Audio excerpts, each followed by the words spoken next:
awaiting the launch for home. The Windermere looks quite inviting from here, don't you think?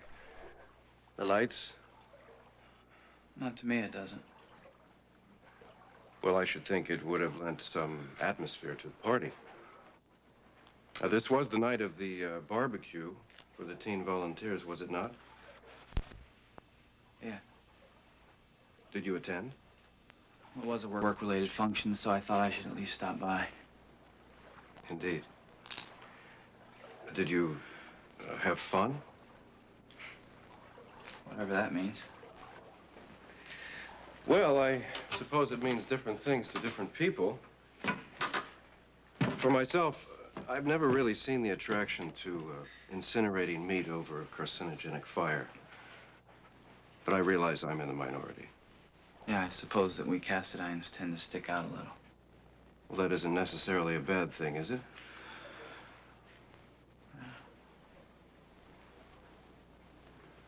Were you looking for someone just now? When? Well, I thought I heard you call out a name as I approached. Then you seemed disappointed to see me. Who were you expecting? So if you're gonna stand here and make assumptions about who I may or may not be waiting for, then knock yourself out, but don't expect me to validate them. Knock myself out. I stand corrected.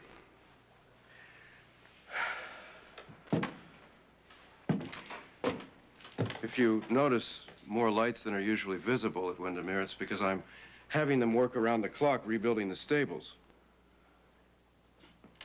Well, good. How is Sheba? Well, I've arranged to have her exercise regularly. Of course, it's not the same as being ridden by her master. I believe she misses you. Oh, did you mention that? Well, no.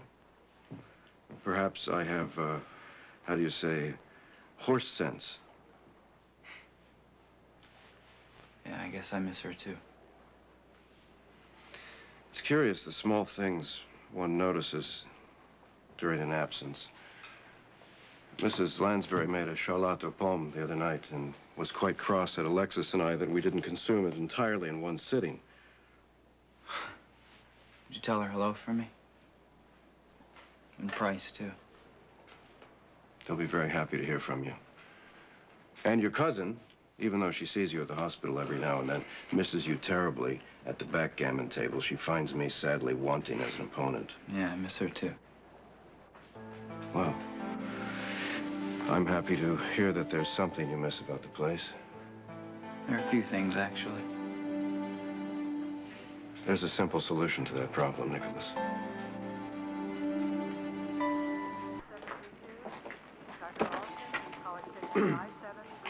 Did I mention I saw Nicholas last night? No, you didn't. How did that come about? I was on the dock awaiting the launch home. He'd been attending the party for the teen volunteers. Very smart. How did it go? Well, better than I expected. We actually conversed for a few minutes without incident, mostly about his horse. Nothing about the unsuitability of him camping out with Catherine Bell? Well, that would have been a sure way to end the conversation quickly. Dr. Carlson, please call patient counseling. Dr. Carlson, please call patient counseling. Seem to have to work inside today on such a beautiful day. Yes, it is. Which is where they make takeout lunches and park benches. Speaking of takeout, Mrs. Lansbury is sending you a miniature charlotte aux pommes. It's in the staff kitchen refrigerator with your name on the box. Oh, well, be sure and thank her for me, Les. I will. Oh, and by the way, I had the veterinarian check Sheba again this morning. What's wrong with Sheba? Oh, nothing. She's in excellent health. It was just a routine follow-up after the fire. I know you've been worried, and I thought this would put your mind at ease. It does, thanks. Listen, I have to get back to pediatrics, but I'll see you back at the penthouse, right? Right.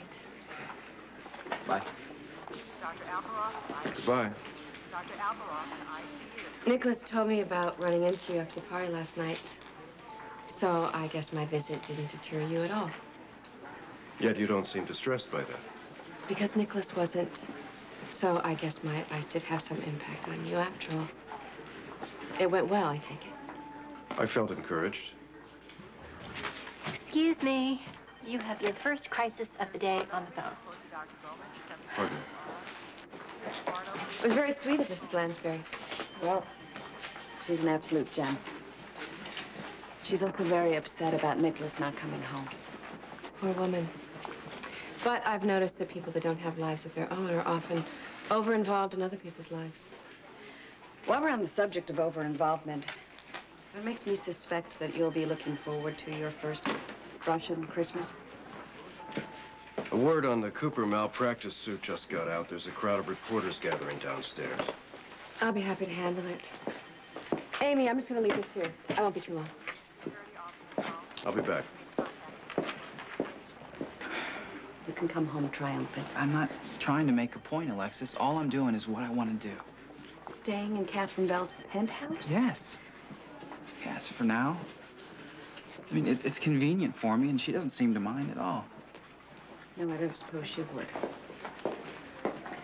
Catherine, you look like the cat that swallowed the reporter. Oh, a whole room full of them. They came hoping to embarrass us, and when they left, the atmosphere was considerably more benign. Catherine presented our side quietly and very convincingly. Of course. With the plaintiff, Mr. Cooper, being indicted for murdering our chief resident, assaulting the nursing administrator, and holding several of the interns hostage, I would think a nursery rhyme would be equally convincing. Excuse me, I have an appointment. With pleasure.